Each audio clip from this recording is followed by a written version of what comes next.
Welcome to today's program entitled the PBGC Interim Final Rule on Special Financial Assistance, what it means for multi-employer plans and participating employers. At this time, all participants are in a listen-only mode.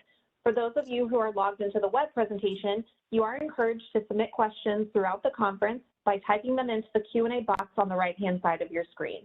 For those interested in obtaining CLE credit for this webinar, an attendance verification code will be read during the presentation that will be required on the CLE attendance affirmation form. Please write this code down as it will not be reread and is required for CLE credit. Copies of the webinar recording and materials, along with the CLE attendance form, will be distributed to attendees in the days following the webinar. On the next slide, you will see a legal disclaimer. And at this time, I would like to turn it over to Ron Kramer. Ron, please go ahead. Kelly, and thank you for attending our presentation today on the interim final rules with regards to special financial assistance. As Kelly said, my name is Ron Kramer. I'm a partner in the Chicago office in the Labor and Employment Department. And joining me today are my two partners in crime from the West Coast, Alan Cabral and Song Kim from the Employee Benefits Department. For those of you that attended our prior session on the special financial assistance and the pension reform in the American Rescue Plan Act, you've got the same crew again, and welcome. Thank you for coming back. We have a lot to cover today, and I appreciate the fact you're here on a Friday, but we did want to get this out as soon as possible.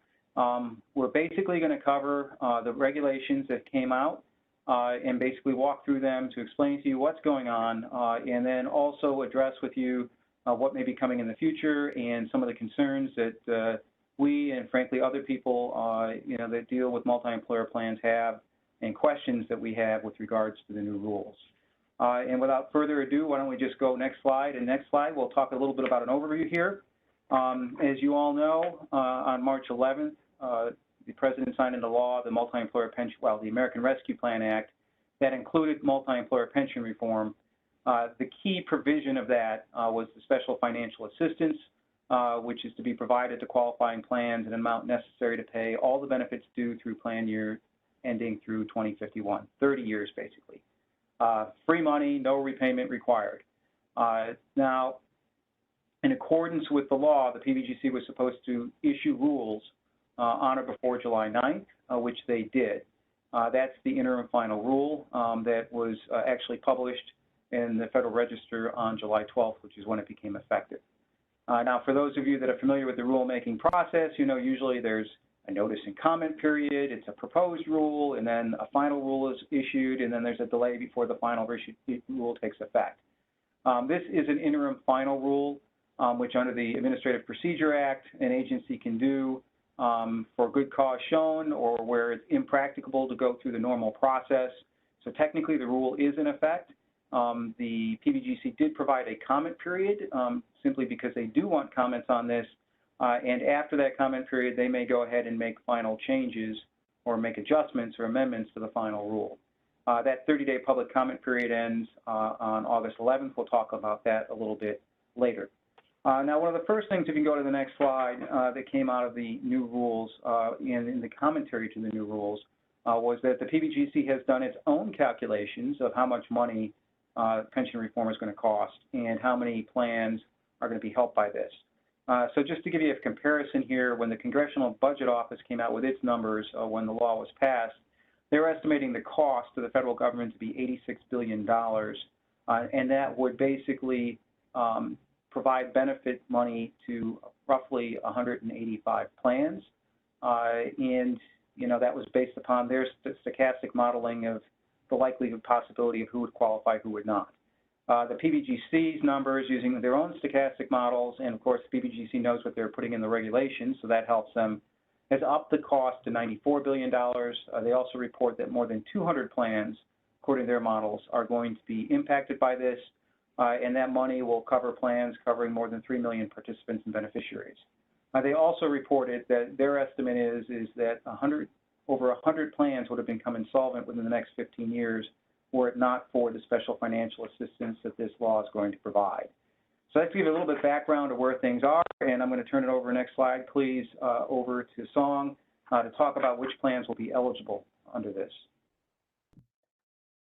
Thank you, Ron. And thank you all for joining us here today. As Ron mentioned, I'm Song Kim, and I'll be speaking on the eligibility requirements for plans and the special financial assistance. Wanted to note that the interim final rules did not change the 4 initial buckets of plans that would be eligible for special financial assistance. And we have them here, but they generally include plans that have been certified to be in critical and declining status from 2020 to 2022, plans that have suspended benefits in accordance with the MPRA before March of 2021, and based on public filings, that number should be limited to, we believe, about 18 plans that fall into that category. The third category is what I'll call the modified funded percentage test, but it's plans that fall into this category and satisfy certain numerical comparisons between the funded percentage and also the ratio of active to inactive participants. And then the fourth category here are for plans generally that have become insolvent after 2014 but have not yet terminated. Next slide, please. So as I mentioned before, the interim final rules don't provide guidance on all of these buckets of eligible plans, but they did provide more guidance on this modified funded ratio test. And if you recall, plans that fall into this bucket are plans that have been certified to be in critical and declining status, but they also have to show this modified funding percentage of plan assets over current liabilities. For purposes of that comparison, and also the comparison of active to inactive participants, the PBGC was specifically concerned about uniformity. And so they went as far as not only dictating that the Form 5500 is to be used in determining these numbers for purposes of the eligibility calculations, but they actually specified the line items that you're supposed to use. A lot of these are in Schedule MB, but take a look, and they do actually have line items that you can use for each of those calculations. The last piece of guidance with respect to this modified funded test is an understanding by the PBGC that these filings can span multiple years, and so plans are eligible to satisfy these 3 requirements in multiple years. For example, the certification of funded status is often done, it could be done as far as a year or maybe more earlier than a Form 5500 is actually filed, depending on if you're using extensions or not. So next slide, please. Yes. So that means you can kind of, for this purpose at least, you can kind of cherry pick years so you can meet the modified funded percentage and the number of, active to inactive participants? Yes, depending on which year you're using for your zone certification. And we'll talk about that more in detail. But yes, there are advantages, though, maybe of using certain zone certifications in 2020, for example. And we'll get into more details later. Thank you for that, Ron. That's a great point. Another item that's discussed in the interim final rules are what plans are not eligible. And this isn't meant to be an exhaustive list, but there's actually 2 specific examples that the PBGC calls out as plans that are not eligible for special financial relief. And the first are plans that have elected to be in critical and declining status under ERISA Section 305, but haven't been certified yet to be in critical and declining status. That makes sense from a practical standpoint that there should be some line in the sand, but also the actuarial certification is supposed to be a certification of the actual metrics used to determine that. And so it makes sense that they require that certification before being able to rely on it as an accurate reflection of the plan's financial status. The second category that is addressed in the regulations are plans that have terminated by mass withdrawal prior to January 1st, 2020. And the PBGC specifically calls out this group because plans that have terminated prior to this date are not eligible, or they're not able to certify themselves as being in critical and declining status in either 2020, 2021, or 2022, just because of the practical fact that they don't exist anymore. They've been terminated. So because of that reason, they've called out those plans as well as not being eligible. Next slide, please. and this goes to what Ron had mentioned earlier, what assumptions do you actually use to determine your eligibility for special financial assistance? And it depends on which year you're using. Recall that there could be different years in which you're certified to be in critical and declining status. For plans that use a certification prior to January 1st, 2021, so effectively 2020, the PBGC is required to use, or requires plans to use the assumptions that were incorporated into that certification, and the PBGC is supposed to accept those assumptions unless they're clearly erroneous. Not defined, by the way. If you're going to rely on the zone certification after 2020, so in the 2021 year or the 2022 year, you have to use the actual certifications from the 2020 year to see if you'd be eligible for special financial assistance in the first place. And with respect to that calculation, the PBGC is supposed to accept the assumptions in the certification unless they're unreasonable. So slightly different standard there. If plans would like to use a different factor, they have the discretion to do so, but the PBGC specifically requires plans to call out those unreasonable assumptions, why the plans believe that they're unreasonable, and also propose changes to them. So, and before I hand it back over to Alan, just wanted to point out two additional points, if I may, about eligibility.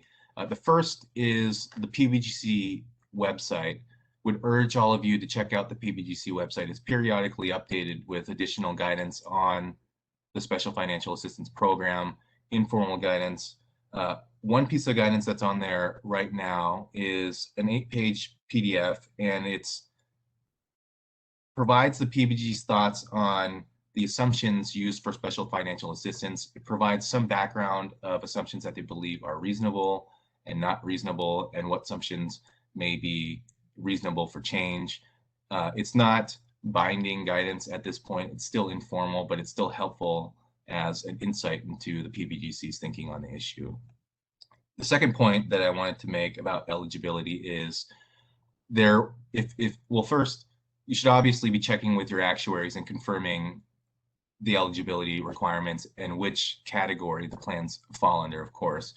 But for a quick reference, just wanted to note that there was a congressional research study that was issued prior to the enactment of the Special Financial Assistance Program, which is supposed to be an objective report, a bipartisan report. And in that report, which was issued while the legislation was being debated, there was a list of plans that the government believed would be eligible for the special financial relief. So if you're curious and would like a quick reference, that might be worthwhile to check out. So, congressional research study on eligibility.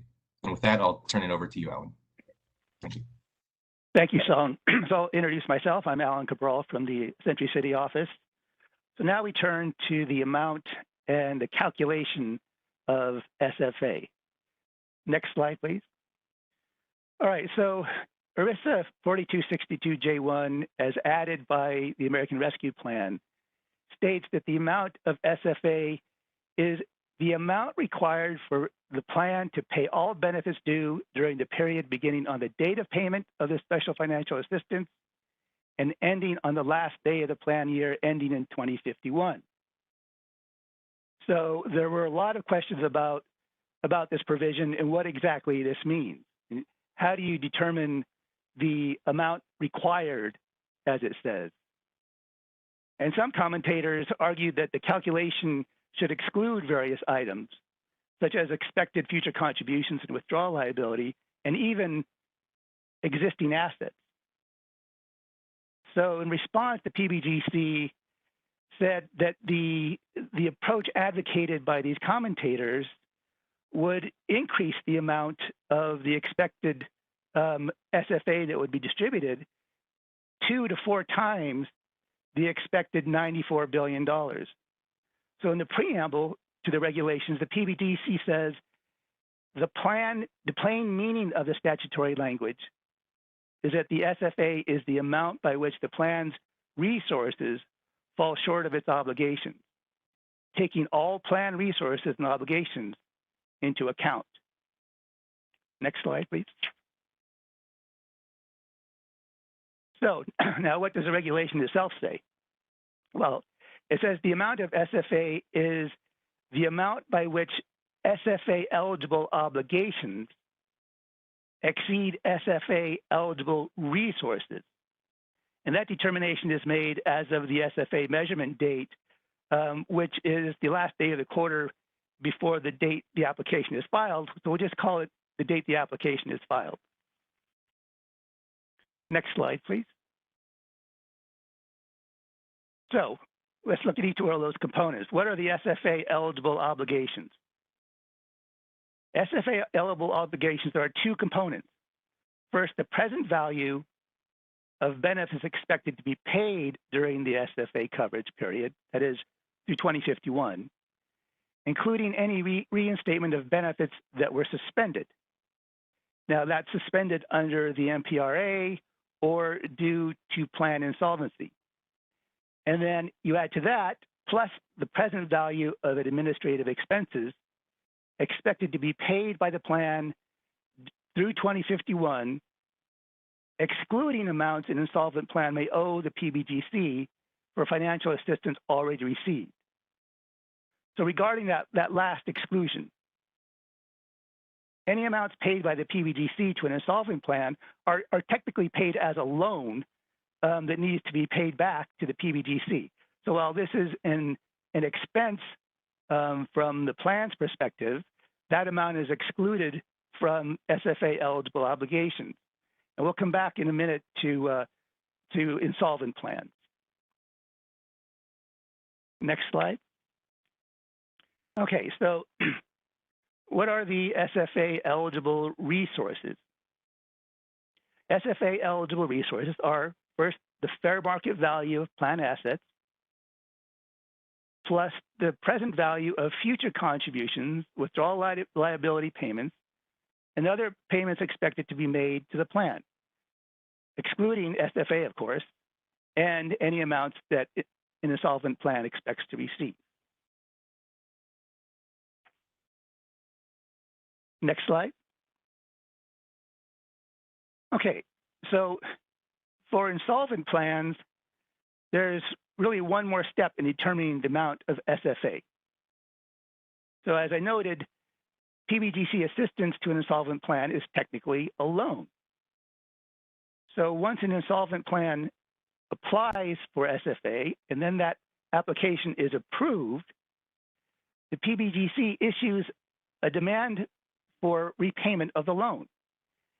And then the SFA will include the amount owed by the plan to the PBGC, and that will be deducted from the SFA. So the PBGC is paid back by SFA, and then the plan gets to take that loan off its books.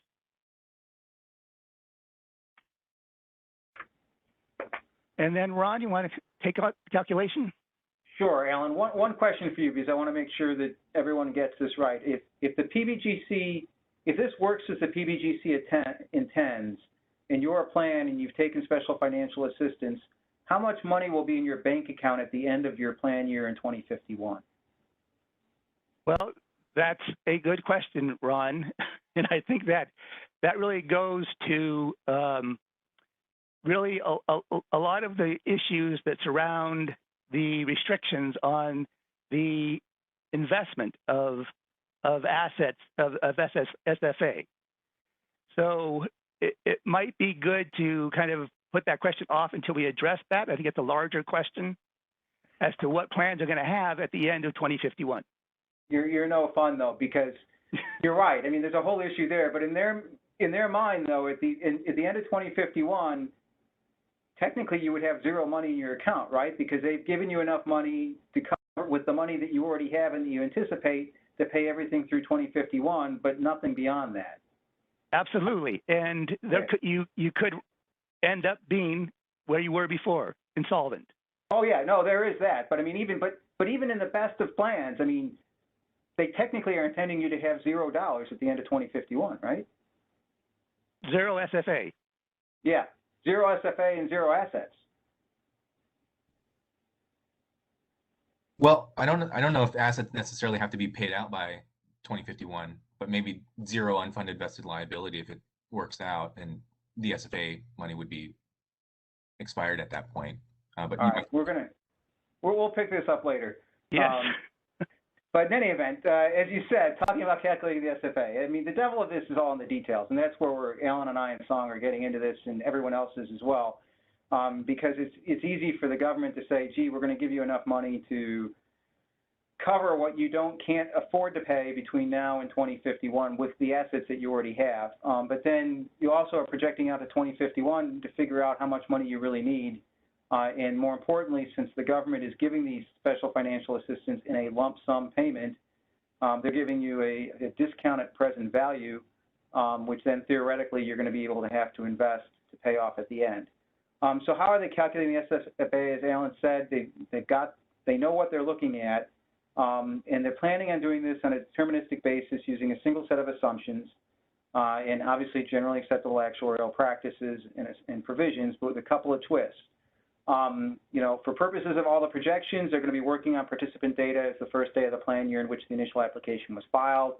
If you don't have that information because you're filing within 27 days of the plan year, you can use the prior year's data. Of the assumptions, though, one of these assumptions is basically going to be fixed and set, and that's the interest rate assumption. For purposes of determining your SFA amount, they're going to use the rate that's the lesser of either the long-term interest rate for the funding standard account purposes is projected in your most recent certification of plan status, completed again before January 1, 2021. And this is designed, they don't want plans playing games with this since you already have those numbers. And that's basically your funding rate of return, which for many plans is anywhere between 6.5% and 7.5%. But it's going to be the lesser of that rate or the third segment rate specified in ERISA Section 303H, which is basically the corporate bond yield curve based on bonds maturing after 20 years, so long-term bonds plus 20 basis points. And that number is currently running about 5.5%. So for many of these plans that have funding rate of returns assumptions that are more than 5.5%, and that's the majority of them, at least in my experience, they're going to be using a lower interest rate for purposes of calculating the lump sum present value of your special financial assistance, which on the one hand is good because it means you're going to get more money in a lump sum than if they were using the funding rate of return that you had. You know, whether that actually works out in the end, as Alan said, is going to depend in part whether or not you can invest that money to earn at least that much, you know, in the time that you have it. So there is going to be a set interest rate assumption, which is technically going to be a positive, you know, for most plans, that they're going to get a greater lump sum than they would otherwise. If you go to the next slide, with regards to the other assumptions other than the interest rate, the plan is supposed to use the assumptions from the most recent certification of plan status prior to January 1, 2021, as long as it's reasonable. If a plan decides that those assumptions, mortality, what have you, are not reasonable or are unreasonable, they can propose as part of their application to change that assumption. Again, they can't touch the interest rate. It's either the long-term bond rate plus 200 basis points, or it's their funding rate of return, the lower of. But for anything else, they can propose a change, but they got to be able to explain why their original assumption is no longer reasonable, and they also have to propose and demonstrate why the changed assumption is reasonable. You know, so it's possible to do it, but they're going to have to explain why. You know, and the PBGC will accept that change, other than interest rate again, unless it can determine, unless it finds that the assumptions is individually unreasonable or the proposed changes in assumptions in the aggregate are unreasonable. And PBG is going to be providing guidelines on changed assumptions and all that, and as Song said, they have a list of what assumptions, you know, would be more reasonable to change versus other assumptions, what have you. If you go to the next slide, please. Alan, back to you. So now we're going to look at certain events that are disregarded for purposes of SFA. So if one of these events occurs between July 9th, 2021 and the time the application is filed, those events will be disregarded. Those events are mergers, transfers of assets or liabilities, including spinoffs, benefit increases other than the restoration of benefits under the MPRA, and contribution reductions, unless the plan can demonstrate that the risk of loss to participants and beneficiaries is reduced by the contribution reduction. Now, and if any of these events occurred, the amount of SFA is the amount the plan would have qualified for had the event not occurred. The PBGC seemed to be especially concerned with how these events could be manipulated. PBGC said it didn't want to give effect to changes that either artificially inflate the amount of SFA or convert an ineligible plan to an eligible plan. So they've excluded these items so they could not be used to manipulate the amount of SFA. You just look at the amount of SFA had the event not occurred. All right, and I think Song is going to talk about the application process, the mechanics of it. Yes, thank you, Alan. As Alan said, I'll be going over the application process and what we actually need to submit with the special financial assistance application. So, like all government applications, similar to a determination letter or any government or DOL or IRS filing, we have to provide some basic background information, plan ID number, plan name, who's filing on behalf of the application. I'm going to go out of order here a little bit, but with respect to the special financial assistance application, you also have to provide examples of 2 plan amendments. The first plan amendment is a plan amendment agreeing and confirming that the plan will comply with the applicable requirements for special financial assistance. And the second requirement is for plans that have suspended benefits in accordance with the MPRA. If you recall, one of the conditions is that you have to reinstate those benefits. And so if you fall into that category, you also have to submit a proposed plan amendment showing that you will be reinstating those benefits. In addition to that, plans have to provide detailed actuarial and financial information about the condition of the plan, both historic information and future projections. This information includes, for example, projected benefit payments from 2018 through the most recent plan year before the year that you apply. If you're a large employer with more than 50,000 participants, you have to list your largest 15 employers. You have to provide historical plan data, for example, for the last 10 years immediately preceding the application. That includes total contributions, total contribution base units, average contribution rates, the number of participants at the beginning of each plan year. You have to list your other sources of available non-investment income. And you also have to provide detailed information about how you determined the actual amount of the special financial assistance requested.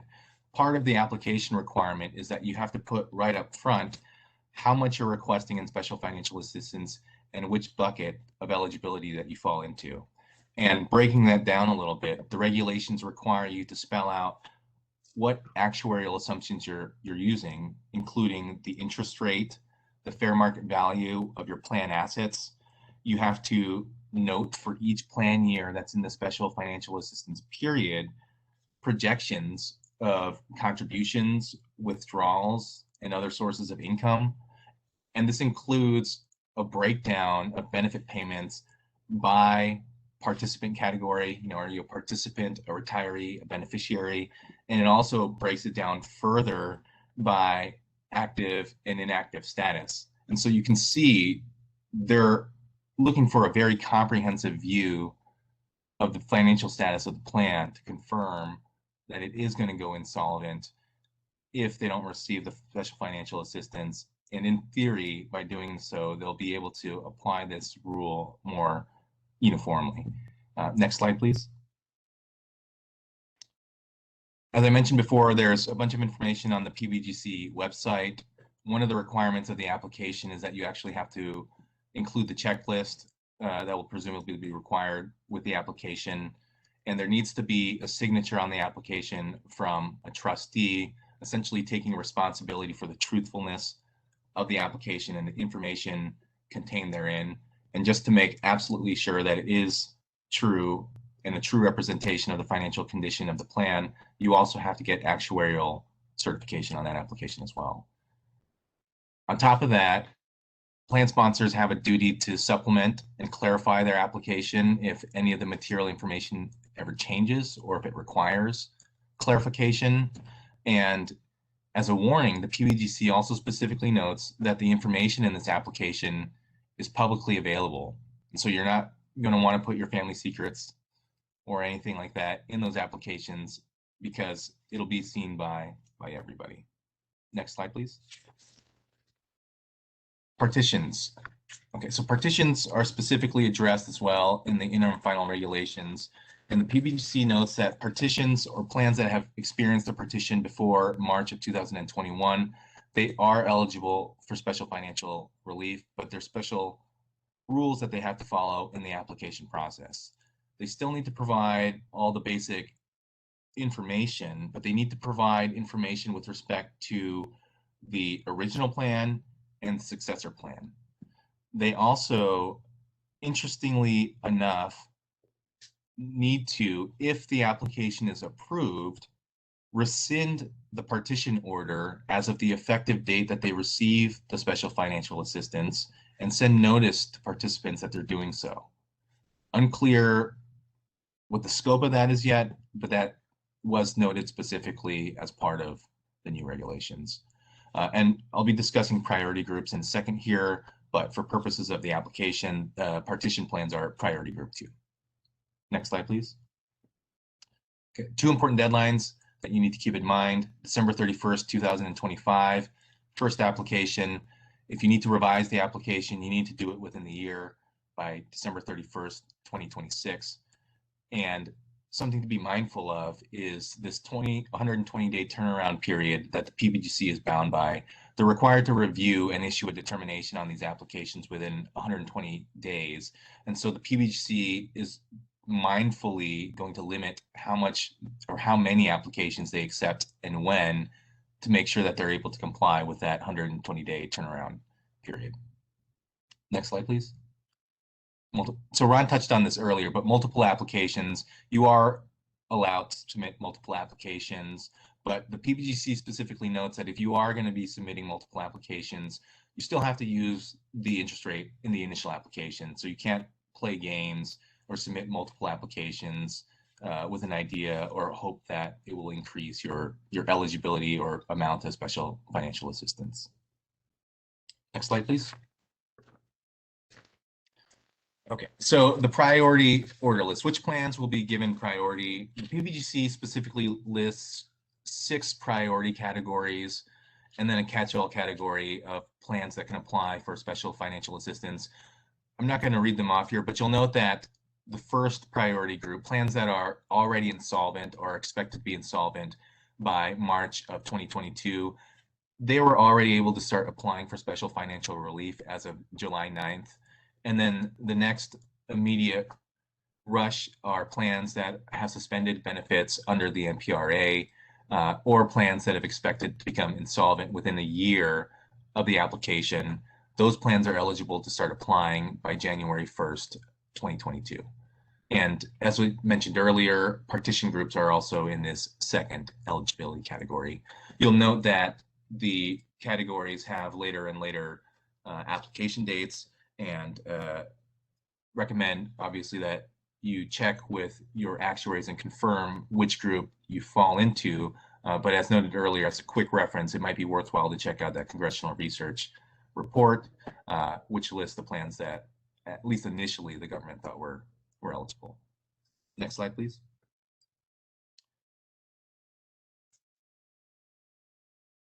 So next slide, please. The next slide addresses emergency applications.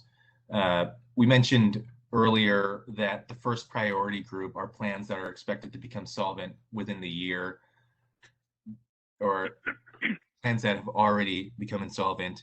If you're expected to become insolvent within the year, you fall under priority group 2, and you can submit an application asking for expedited review. You have to note that it qualifies as an emergency and why. there's expected to be more guidance on the PBGC website. So urge you to check out that website again. And with that, let's see, I will hand it back over to you, Ron. That's me. Oh, sorry. So, you know, I think somebody might have mentioned this. There's no free lunch here. There are restrictions and conditions that apply if you receive SFA. You don't get anything for nothing. So the general restrictions, first of all, the assets have to be segregated. The SFA has to be segregated from other plan assets. And then, of course, it can only be used to pay benefits and administrative expenses. However, the PBGC does say that SFA can be used to pay benefits and expenses before other plan assets. So we'll probably come back to that and discuss that in a minute here. So next slide, please. One of the major restrictions is SFA can only be used, can only be invested in investment grade fixed income securities denominated in US dollars. And that can be in individual bonds, the securities, other debt securities, or in certain collective vehicles, what the PBGC calls permissible fund vehicles, such as exchange traded funds, mutual funds, and pooled trusts. And the permissible fund vehicles have to be invested solely in US dollar denominated fixed income securities where the average credit quality is investment grade, weighted by market value. So there's some friction going on here. As Ron stated earlier, in determining the amount of SFA, you're capped at the corporate bond rate plus 200 basis points, which, as Ron said, is about 5.5%. But once a plan receives SFA, the SFA can only be invested in corporate bonds, which, let's say, are paying 3.5%. So you put those together, how will the plan be able to invest to have enough to pay all benefits to 2051? So I've seen at least one actuary comment where the actuary did some back of the napkin analysis that says, based on this structure, plans would run out of SFA in 2045. So there's a question here of how are plans going to have enough money to pay benefits, even with this lump sum payment? Next slide, please. Some other investment restrictions. So up to 5% of SFA can be invested in securities or these permissible fund vehicles that were investment grade at time of purchase but no longer are. So to the extent that more than 5% are no longer investment grade, the plan would have to move those assets into investment grade securities.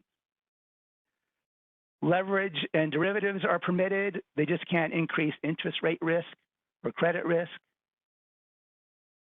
And then through 2051, the plan has to hold sufficient assets in fixed income investments to pay for at least 1 year of benefits and expenses. PBGC says this is intended to prevent undue or excessive risk taking. Next slide, please. So there are some pretty big questions about these investment restrictions. And the PBGC recognizes that the restrictions could have an adverse impact on a plan's financial health, especially when you look at the current low rates on fixed income.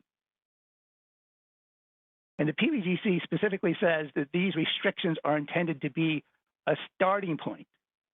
They're asking for comments. They're asking for comments even on some specific questions. They're looking for comment on if there are other vehicles that are like fixed income, or if it's appropriate to limit investments in fixed income? And is there an appropriate amount of SFA that can be invested in non-investment grade securities? And then just the proper relationship of SFA restrictions to overall plan asset allocation.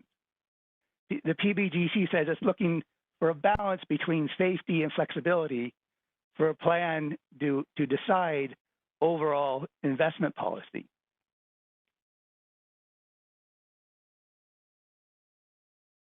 Song, you want to talk about the other conditions? Yeah, thanks, Alan. So what conditions apply to receiving the special financial relief? There's some conditions that haven't changed from when the initial guidance was issued. And one of those is that if you receive the special financial relief, you're going to be deemed to be in critical status until the last year ending in 2051. There's also a prohibition against benefit increases during the special financial assistance period, unless you're basing those increases on services accrued before the MPRA cuts, which keeps in line with the concept of tightening up the financial obligations of the plan and not taking on additional liabilities until they have sufficient assets to pay for any unfunded vested liabilities. Next item is something that the PBGC is specifically concerned about, but it's decreases in contributions measured by contribution-based units. There's still some uncertainties here. For example, is this measured on an aggregate basis or a per contribution unit basis? But the general idea is that you shouldn't be decreasing your contributions after the application if you're receiving special financial assistance.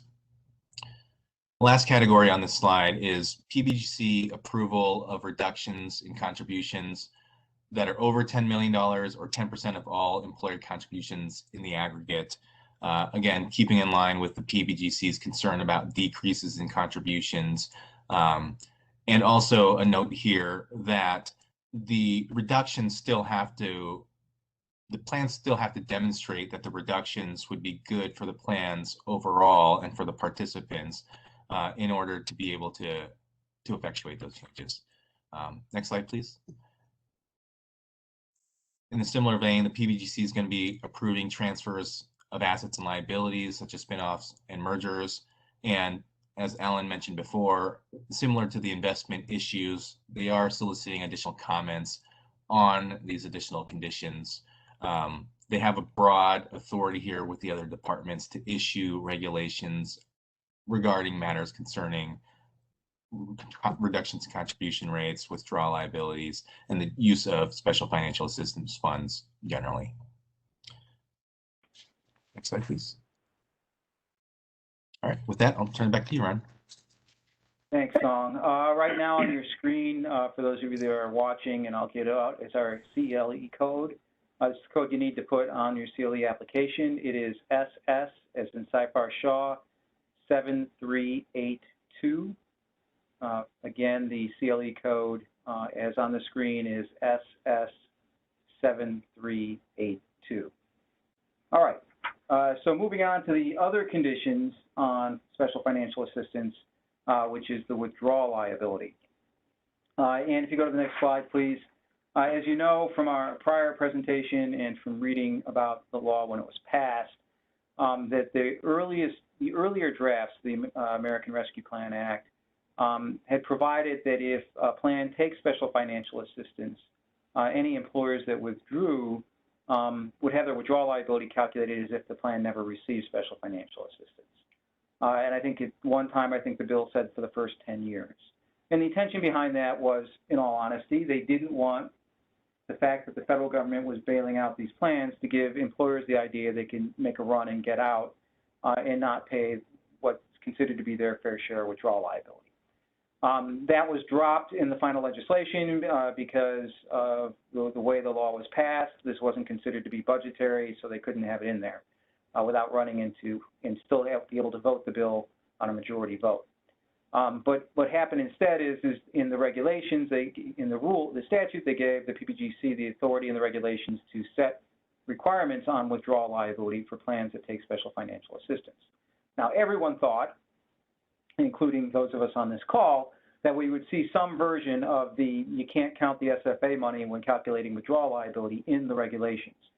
And in fact, in the commentary and the preamble to the regulations, the PBGC did acknowledge the fact that that was something that they considered and that it would address their concern, which is they don't want employers trying to avoid their share of withdrawal liability by withdrawing after special financial assistance is provided, and that would obviously address that problem. But to everyone's surprise, they ultimately rejected that idea. They considered that that type of alternative, for whatever reason, was more administratively complex and therefore less desirable than the other ways they came up with to minimize employers taking advantage of special financial assistance. I'm not 100% sure as to how that worked. For those of you that are familiar, under the PPA, benefit cuts, certain benefit cuts don't get counted for employers that withdraw, and even under the MPRA, funds that do take a cut in benefits, that cut in benefits isn't impacted for withdrawal liability. But for whatever reason, when it comes to providing cash versus cutting benefits, PBGC had issues with that. But they did adopt two other restrictions we're going to talk about. And I think it's also important to note that the PBGC can always amend these rules. And depending on the comments they receive, depending on how it actually shakes out with these regulations, the PBGC can change its rules. And again, they recognize, and said this several times, that the special financial assistance was not intended to reduce withdrawal liability or make it easier for employers to withdraw. So that's what they're going to be focusing on with these new conditions, and then also whether or not those conditions work. If we can go to the next slide. The first condition or restriction, instead of saying that SFA doesn't count, instead they said that any employer that withdraws from a plan that's receiving SFA, the interest assumptions used for the calculating the withdrawal liability must be the PBGC's mass withdrawal liability interest assumptions. Now, those are supposed to approximate the market price that insurance companies would charge you to assume that type of pension-like liability and all that. But for those of you that are keeping track on that right now, that interest rate is basically 2.13% for the first 25 years and 2.23% for the years after 25 years. So it's a very low interest rate, considerably lower than the 5.5 interest rate that the government's using to calculate the lump sum present value of special financial assistance. And certainly far lower than, if the fund uses a 7.5% interest rate for withdrawal liability purposes. So what this means is that, all things being equal, you're going to have more withdrawal liability if you withdraw than you would have had you not been subject to the PBGC mass withdrawal interest rate assumption. And this rule applies for anyone withdrawing after the plan year in which the plan receives special financial assistance until technically 10 years after the end of the plan year in which the plan receives the payment. So you're automatically locked in for at least the first 10 years. Or, and it's the later of, the last day of the plan year in which the plan no longer holds any SFA or any earnings therefore. So as I think it was Alan that mentioned, plans have the ability to spend the SFA first, or spend their other assets, or do a combination thereof, what have you. But if a plan decides to keep $1 as FFSA in an account for the entire 30 years, then any employer that withdraws within the next 30 years is going to be subject to withdrawal liability based on PBGC mass termination interest rate assumptions. And again, the purpose of this is that PBGC said without that interest assumption change, their concern is that the plans receiving the SFA, those employers that withdrew then could substantially reduce their withdrawal liability. And that could cause more withdrawals in the near future, and that was not the intent of providing the special financial assistance. We go to the next slide. The second restriction deals with withdrawal liability settlements. What they're basically saying is that during that SFA coverage period, which again is basically from the application through 2051, that any settlements of withdrawal liability that's greater than $50 million is going to be subject to PBGC approval. Now that $50 million is calculated, it's either the lesser of the unfunded vested benefits, okay, which is basically the withdrawal liability, or the present value of that payment stream, of a 20-year payment stream that you're subject to if you're capped, discounted using the mass withdrawal interest assumptions. So the lesser of those, if it's greater than $50 million, then you're going to be subject to PBGC approval. And the PBGC is going to be looking to see whether or not the settlement's in the best interest of the plan participants and whether or not it creates an unreasonable risk of loss to the PBGC.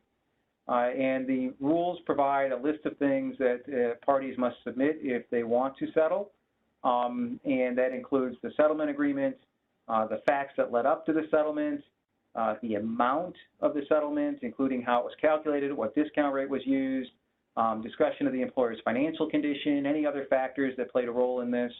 And they also ask specifically for employer financial information, audited financials, 5-year cash flow projections, the plan's financial information, actuarial evaluations, so forth, and actually a statement certifying that the trustees have decided that this settlement's in the best interest of the plan, the participants, and the beneficiaries. So, the government, at least looking at the things that they're going to want, the PBGC is planning to take a hard look at settlements to see whether or not they think that they're appropriate. We go next slide, please. So the question is what does this all mean on withdrawal liability restrictions? And first of all, as to the interest rate, it's the great unknown here. Is an employer that withdraws from a plan that takes SFA going to be paying more withdrawal liability or less withdrawal liability had the plan, had the plan not taken the SFA? And it really is just going to depend. It's going to depend on the plan. There are some plans, like plans that whose actuaries are from Horizon, that use mass termination interest rates right now for withdrawal liability purposes. And if that's the case, and then your plan takes SFA, your withdrawal liability isn't going to be necessarily any different. I mean, the interest rate doesn't change, so you're not going to be hurt by that. The plan is going to be getting special financial assistance, which a plan can, was going to be factored into your withdrawal liability calculation. So your nominal withdrawal liability assessment likely is going to go down. Now, whether or not that goes down far enough so that you're not hit with the 20-year payments, so you're below the 20-year cap on payments is another question. But chances are, for plans like that, you may be better off. If a plan uses a higher interest rate, like a 7.5% interest rate, or if they use the Siegel blend, which is a combination of plan termination rates and the funding rate of return, there is going to be a differential in the lower interest rate. The mass withdrawal rate for calculating withdrawal liability is going to increase your withdrawal liability, but at the same token, the SFA money is going to reduce the underfundedness.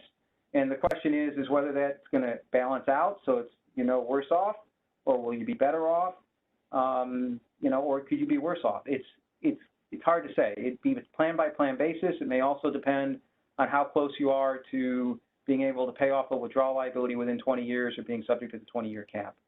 And I think an actuary would be able to tell you, but it's going to vary. In terms of the settlement itself, the settlement approval, that's also kind of an unknown.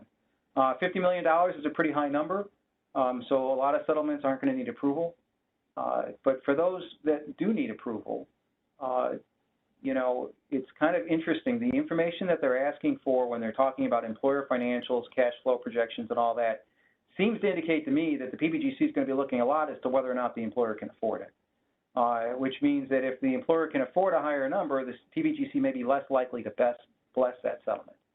Also, they want to know the discount rate, which seems to me that they're going to look hard at settlements that use discount rates much higher than the mass termination rate. And then there are other questions we don't know. The plan obviously is going to be certifying that they think this is the best interest of the plan. How much is the PBGC going to defer to that? Or are they going to make their own decisions on this? And then also there are, sometimes parties settle agreements where they also settle mass withdrawal liability, especially when settlements are based on 20-year cap. Is the PBGC going to bless the settlement where a plan settles and also waives its withdrawal liability? And the other thing to keep in mind, which is also a problem, is certainly there are some times where employers have withdrawn, and then for a variety of reasons they want to settle quickly. It's the end of their fiscal year. They have the ability to settle now, and it doesn't hurt them as much as settling later. It's part of a sale, where as a condition of the sale, this thing is supposed to be settled. if the PBGC does not move quickly on these things, and there's no timeline on any guidelines on how quickly the PBGC has to move, that could have an impact on settlement. So it's good on the one hand that there's a second set of eyes checking to make sure that these plans are settling things in a way that's fair to the plan and the participants, but there could be consequences depending on how they move and how much they decide to provide oversight. So that's something to keep an eye out on. Next slide. And then finally, last but not least, before we get to the fun discussion parts, if you go to the next slide, additional regulations. As Alan and Song have both mentioned, even in the interim final rule, the PBGC indicated and invited commentary on, the SFA investment rules and on exemptions for the SFA conditions. So that's to be expected, and we may see changes from that. And someone else may make comments that PBGC decides to take action on. And I think, Alan, I think you said the comments are already flowing in and are posted on the website, right? That's right. So last time I checked, there were 21 comments that have been posted. There aren't very many very technical comments at this point. Some are general comments. But I would expect as we approach the deadline that those comments will be coming in and will be posted. So folks might want to keep an eye on those comments, which are accessible on the PBGC website.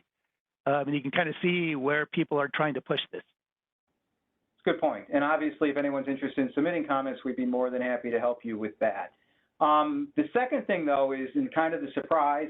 Well, it was a surprise more or less. I mean, our colleague, Mark Sherry's been, warning of this for a while. In a footnote to the rules, the PBGC noted that it was thinking of using its authority under ERISA Section 4213A to propose a separate rule of general applicability, which by my definition means applicable to everyone, but it's not necessarily clear, where they're going to set forth some actuarial assumptions which may be used, not must, but may be used to determine employers' withdrawal liability. The PBGC's had this authority since the Multi-Employer Pension Plan Amendments Act was passed. They've never really exercised it. But if they decide to go forward with this and actually put together rules, I take it these would not be the rushed rules, since there's no reason why they would have to rush, so they have to go through the regular administrative procedure process.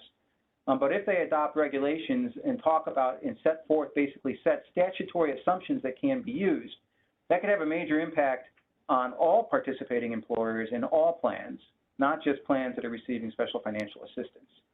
And for example, they could decide that an appropriate interest rate for calculating withdrawal liability is the mass termination rate or the current Siegel blend rate or some other number they use, what have you, which might settle some ongoing disputes in terms of whether or not it's appropriate to have an interest rate for funding purposes and a different interest rate for withdrawal liability purposes.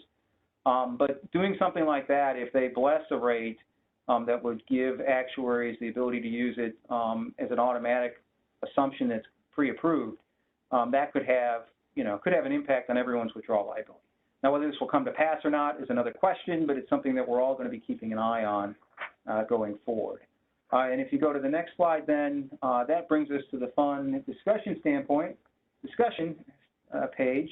And while we're discussing things, remember you can put in questions on the Q&A section if you have any. But we have put together a list of big questions here, if you go to the next slide, that we kind of saw after going through these rules.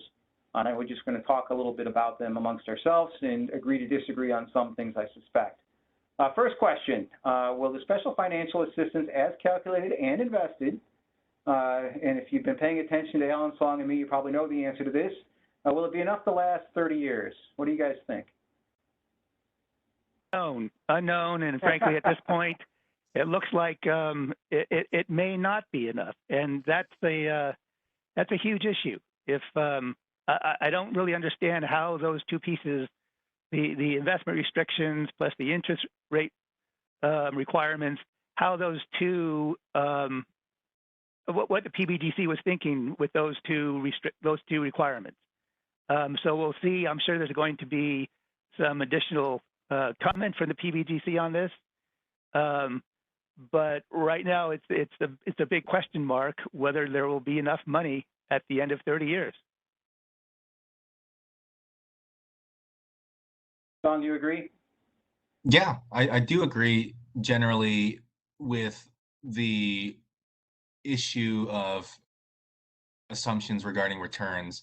And kind of ancillary to this, I do think that there's also an additional issue of the condition that these plans are in. It's not just a financial condition that plans are in. It's not just financial plans, but some of these plans have external forces that can impact them negatively. So for example, plans that are in industries where they don't have a new participant workforce coming in to replace older workers, a new stream of contribution base units coming in to support the continued operation of the plan. I think that those plans are going to continue to have those problems regardless of if they get the special financial assistance or not. So I think in addition to the running out of money issue, there's another consideration to think about.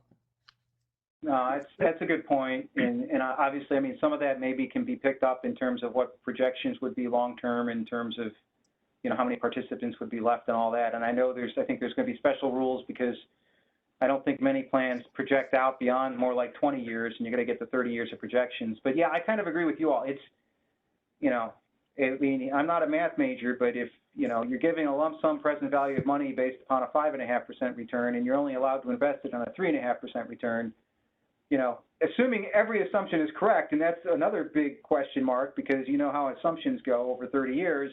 But even if they're right on all that, you're not going to have enough money. I don't see how you have enough money. I mean, and I realize these plans would have their own money that they can invest, but are they going to then invest that in more risky investments, to try and make up the difference?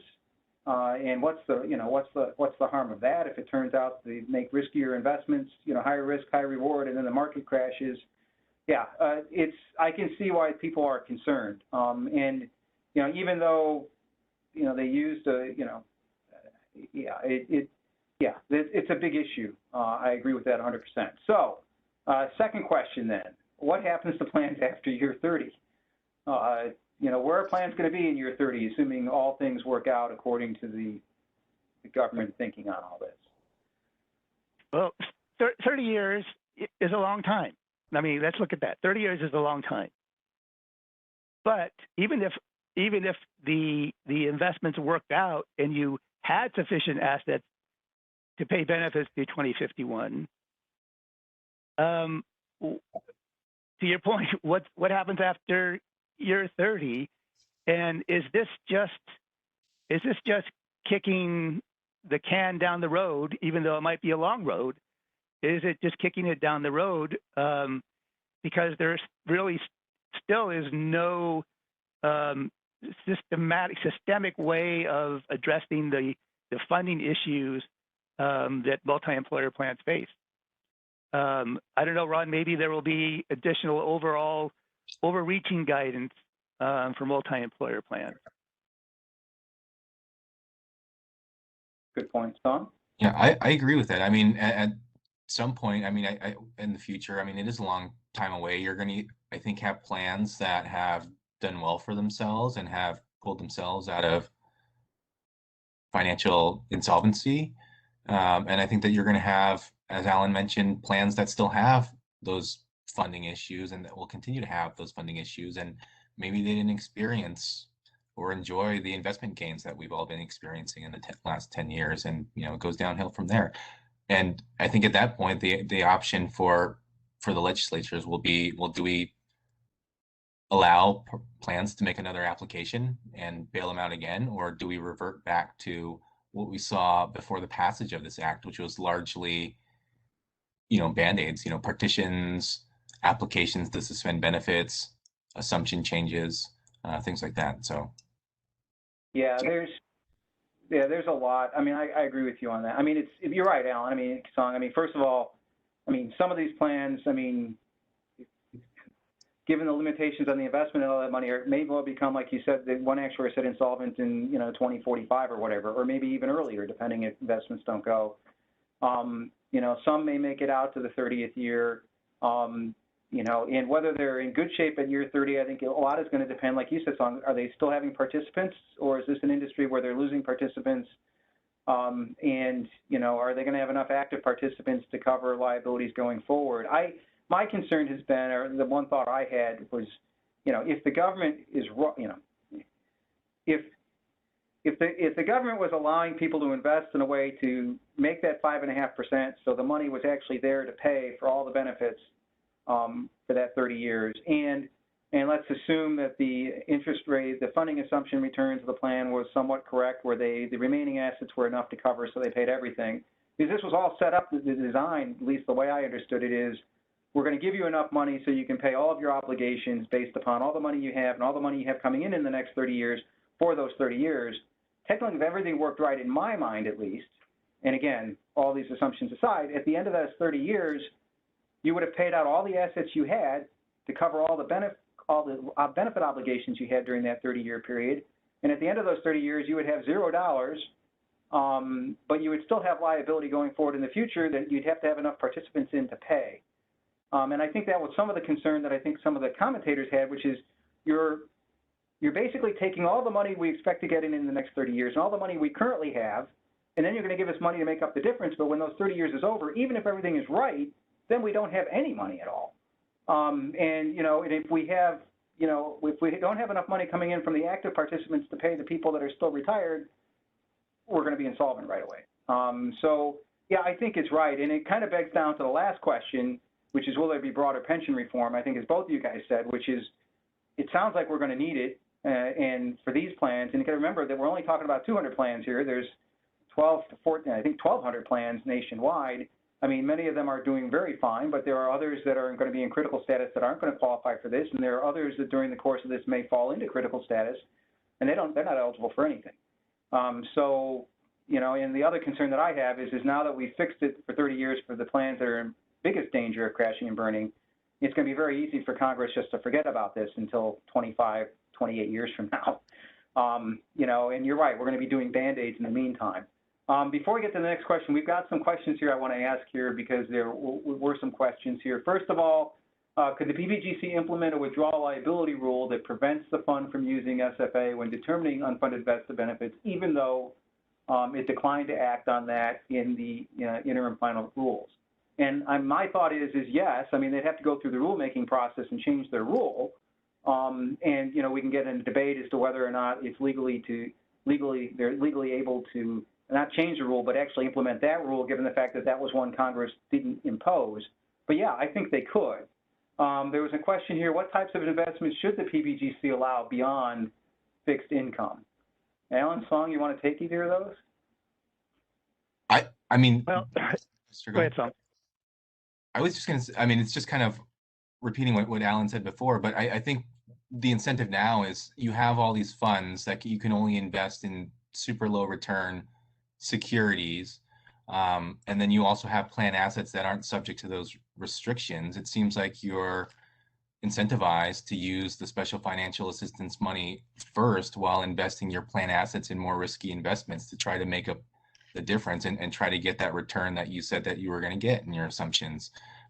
So I don't know, maybe, I don't know if the answer is the PBGC allowing a wider variety of investments more akin to what you're already investing in under the plan, so you don't have that incentive anymore. But yeah, I don't know what the answer is, but just I see that as an issue. Right, I suspect that the PBGC will get some changes that will give plans more flexibility while keeping the reins on investment discretion. And I don't know what that will look like, but I think that's kind of where it has to go, giving plans a little more flexibility, but placing some parameters around that. All right. No, that makes sense. And Song, I think you're right. I mean, you can consider the SFA money to be your fixed secure investments and then take the rest of your investments and, put them in the higher risk category, I suppose. I wouldn't be surprised if some funds say, maybe I should change my interest rate assumption, lower my funding assumption returns as well. Not that would necessarily do anything, but it would reflect that these funds are maybe less funded than you might think they would be. Got a couple questions here related to this, which is true. I mean, none of these plans are obligated to apply for SFA. Any idea as to whether you think plans might take a pass? I think it would come down to whether, as a trustee, you feel like, as a fiduciary, you can prudently decide not to apply for the financial relief. I mean, you have an avenue here, a program that's going to eliminate all your unfunded vested liabilities in your plan, and seemingly all you have to do is apply and show that you're eligible. And to not do that, I would like to have, or I would suggest having, a very good reason for foregoing that if you were going to take that route. At least in my opinion. I would agree, Song, and yeah, that fiduciary consideration is super important. And what kind of calculus would that look like to say, oh, we've got an opportunity to have this lump sum infusion, but we're going to pass. Right. Maybe to avoid restrictions. Maybe if a plan feels like being free of these restrictions will ultimately be more beneficial. And just to add to that, I'm sorry, presumably if you're eligible for relief under this program, it's because you're expected to go insolvent.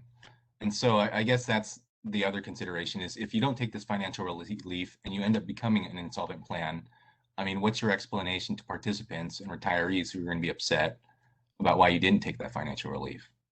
Yeah, well, I mean, some critical plans are going to apply if they have that 40% funding and the 2/3 or whatever. I mean, but you're right. I mean, most of these plans, I mean, if I were a participant, I'd probably be thinking of some sort of attempt to file a breach of fiduciary duty claim if you deliberately turn down money, especially if you were a plan that under the MPRA reduced benefits.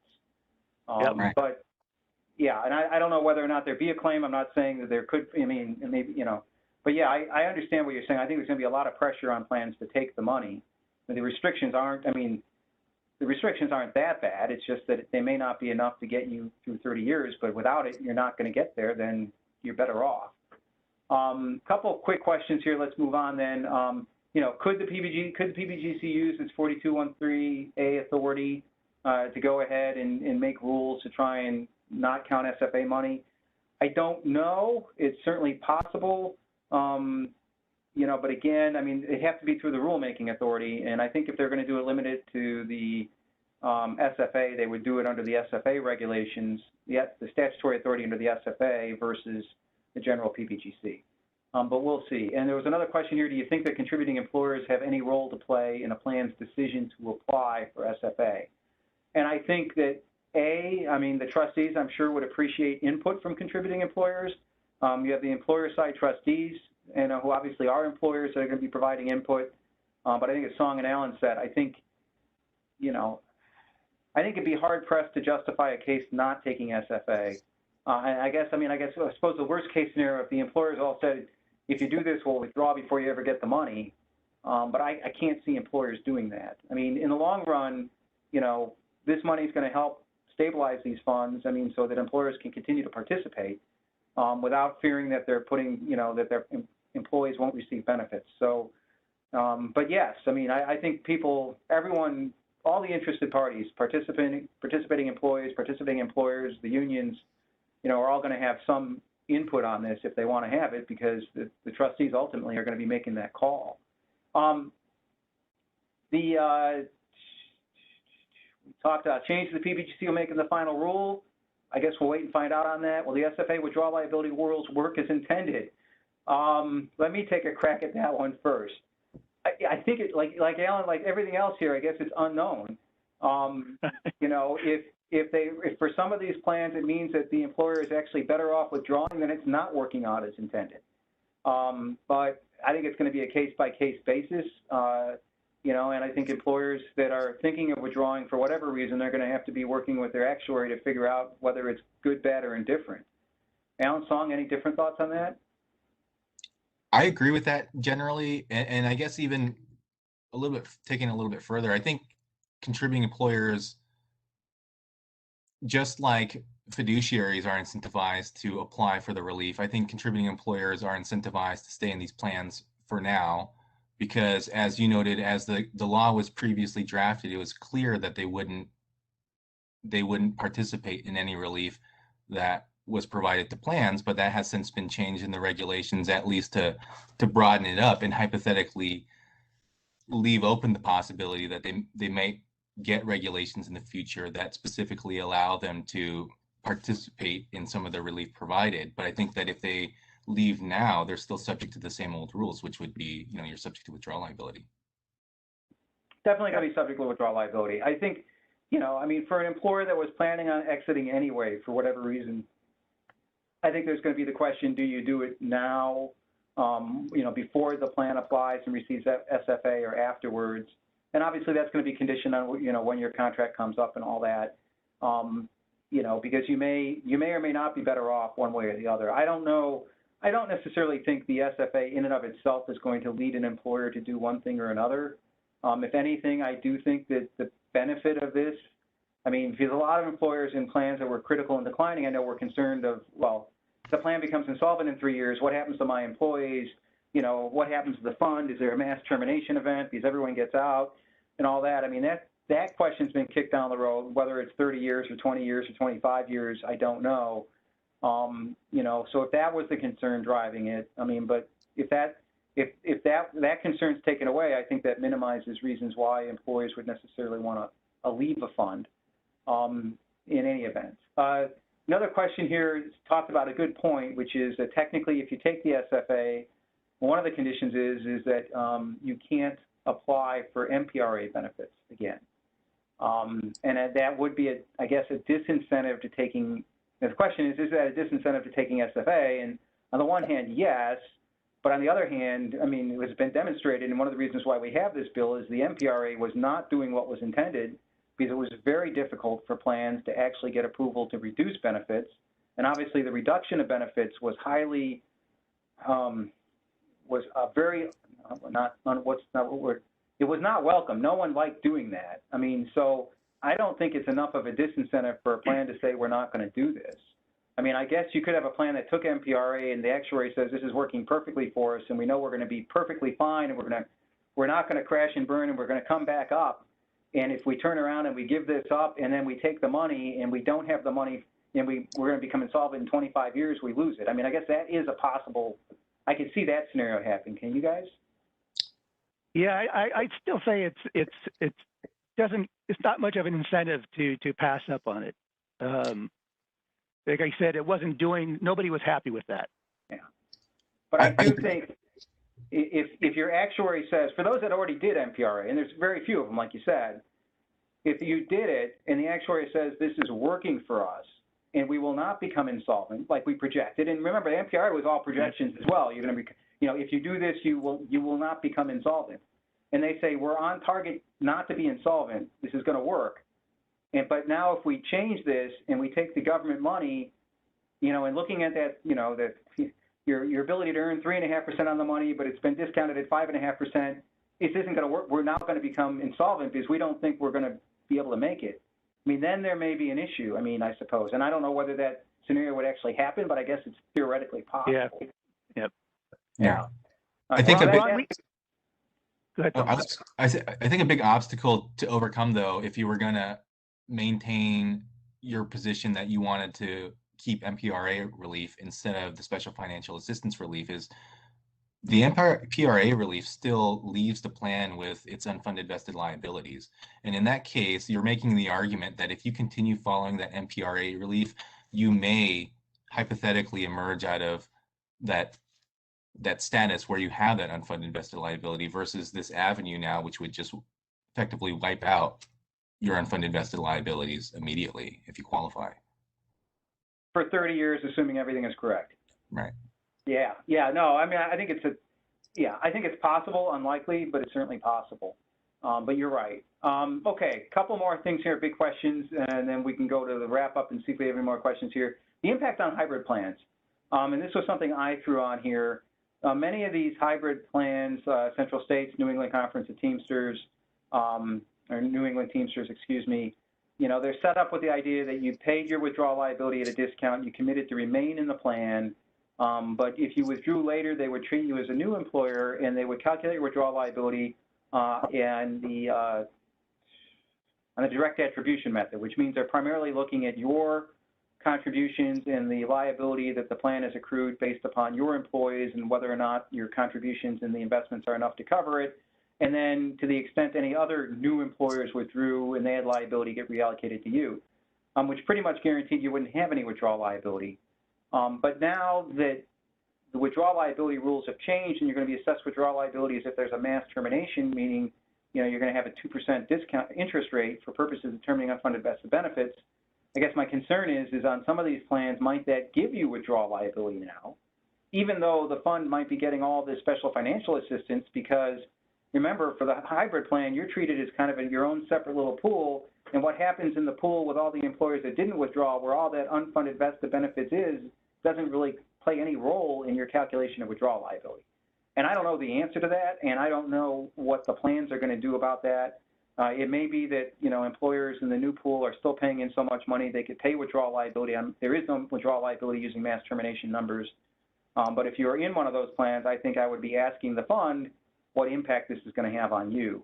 And then impact on employer participation, I think we've kind of talked about that. I mean, I think part of it, like everyone said, will depend on how the interest rate, the withdrawal liability restrictions play out and whether or not they do what the PBGC intended. And frankly, whether the ease up of these plans aren't going to be insolvent right away is going to address a lot of the employer concerns that may have caused them to think about getting out to begin with. And then broader pension reform. Does anyone see broader pension reform in the next 10 years? I think in 2050 is when they'll do pension reform. You may well be right on that. Yeah. All right, good. Any other questions that we want to talk about right now before we get to our final slide or two? All right. Next slide. Next steps. Here's some things that you all may want to consider. Song, you want to pick up the plans? Sure. I mean, this is probably what you're doing already, but as plan sponsors and fiduciaries, they should be working with your actuaries and consultants and attorneys to confirm that you're eligible for relief. If you are eligible for relief, figure out what priority group you're in so you can get your application together. It's a lot of information to put together, and you want to make sure that you get it in on time. Want to take employers? Sure. Obviously, I think you want to know if your plan qualifies. As Song and Alan said, the PBGC has given an initial indication. It's on the website. If you can't find it, send an email to any of us. We'll send you the link. Talk to your plan. The plan should know. The actuary should know pretty quickly. I mean, the one thing the rules do, it does make it clear how to calculate that for those critical status plans. They can only qualify if they're sufficiently underfunded and have a sufficient number of people that aren't actively participating. Now that you've had the chance to see the rules, take a look at that. See if that causes you any questions. You may want to talk with your own actuary about whether or not how that's going to impact your withdrawal liability going forward. And think about this in the long term. I mean, are you comfortable long term on these plans? You're going to be good, knowing the assumptions that the government's forcing them to use, and then factor that all into your benefits analysis in terms of what you think makes the most sense for your for your employees and for your business generally. And then I guess two things. Finally, keep an eye out, for the possible rule amendments. Consider whether or not to submit comments. The deadline is August 11th. Song and Alan and I would be happy to help you with those if you want. They're all publicly posted in case you want to see what everyone else is doing. And as I think Alan suggested, it's going to be more likely that we're going to see a lot of those, the bigger ones that are going to be filed by associations, probably going to be filed right near the deadline. And I think the other thing is, Song, Alan, I think you all pointed out that there's a couple of PowerPoints and stuff on the PBGC website that are worth looking at, checking out too. That's right, Ron. So the PBGC is really putting a lot of effort into this and doing a lot of outreach. And we've had a couple of public webinars. They're producing a lot of materials that are accessible on their website. So yeah, they're really trying to get ahead of this. They've put a lot of work into it. So for those who are interested, check out their website. There's a lot of information, and they're constantly updating that. Yeah. It looks like they're doing everything they can to make this process as, user-friendly as possible and all that. I think the government's learned from the, I don't want to say, I'll say disaster of the MPRA in terms of, you know, all the work people put into that and then it didn't come to pass. So hopefully that's a good thing. Next slide, please. Next slide. All right, so that brings us, so we're 5 minutes under, and I think we've covered all of your questions. Obviously, if you think of anything else, feel free to email any of us. You know, we have 2 blogs. Our Beneficially Yours blog covers benefits-related items. The Employer Labor Relations blog covers traditional labor items. Feel free to subscribe or to subscribe to any of our blogs on our website. Song, Alan, any final thoughts, comments on this for our audience? I would say keep track of this is a moving target, and keep track of it. If you think you are participating in a plan that could qualify, or if you are a plan that might qualify. There's a lot at stake here, and if you have any questions, we'd be happy to answer them. I agree with that, and just echoing your point about the website, the PBGC has noted that they may update their deadlines on the website, so it is worthwhile to check out.